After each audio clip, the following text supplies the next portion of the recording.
আমি সেটাই তো জানতে চাই মা। বলো বলো, আমার জন্মদাতা কোথায়? কেন কেন তুমি এই অফিসারের ঘরনি? তোমার কোন পাপ থাকতে তুমি তুমি আমার উদয় করুণার পাত্র করে তুলেছ? বলো, চুপ করে আছো কেন? বলো বলো বলো। সে কথা তোর মায়ের পক্ষে বলা সম্ভব না। আমি বলছি শোন, তোর জন্মের আগে তোর বাবা অ্যাক্সিডেন্টে মারা যান। লজ্জায় ঘৃণায় তোর মা যখন আত্মহত্যা করতে চায়, তখন আমি ওকে ওই মৃত্যুর হাত থেকে বাঁচিয়ে কতটা মহেন্দ্রের পরিচয় দিয়েছেন সেটাই ভদ্র মহিলা জানেন। আমি শুধু জানতে চাই, ওই মৃত্যুর সব মানুষটার সঙ্গে কি তার নামটাও মারা গেছে নাকি নাকি তার পরিচয়ে পরিচিত হওয়ার অধিকার আমার নেই? বলো বলো বলো,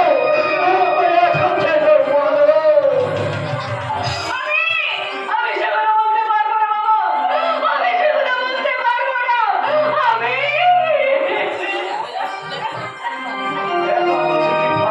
ডুবে ডুবে জল খেয়েছো আর আমার মাথায় তুলে দিয়েছ গরম দিয়ে কোথাও। এরপরে সবাই সংসার আমাকে বেজন্ম বলে উপহাস করবে। জানো যে সন্তান সমাজের জঞ্জাল করে আমাকে মানুষ সবাই জঞ্জাল হয়ে ওই সংসারের লাঠিকে বেঁচে থাকার জন্য তুমি আমাকে এই পৃথিবীতে এনেছিলে মা। এই যে জল ফেরাবে তুমি আমায় শেষ করে দিলে না।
তার প্রমাণ তো আপনি দিয়ে দিচ্ছেন স্যার।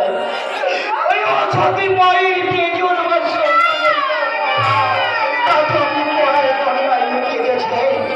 এই অপরাধের তকমা কপালে এনে দিয়ে যে বিষ আমার জীবনে ছড়িয়ে গেছে, সেই বিষ আমি মুখে ধরে দেবো এই সমাজে।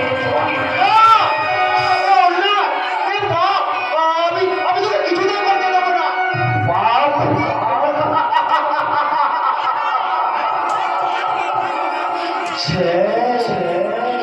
ঘুষ খেয়ে মদের ফাঁকি চলতে দেবেন আর মাতাল বিক্রি খেটাবেন, এটা চলতে পারে না।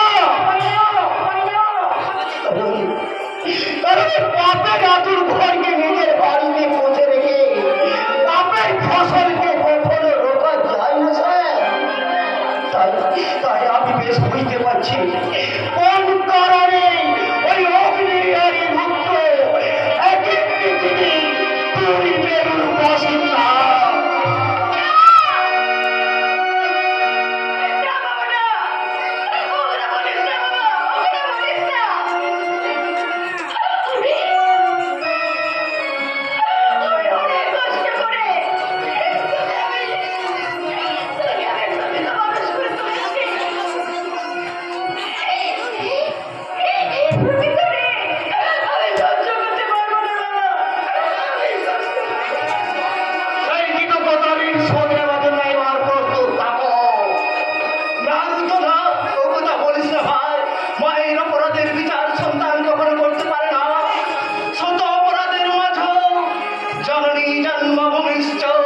তার ভয় আছে, তার ভয় না।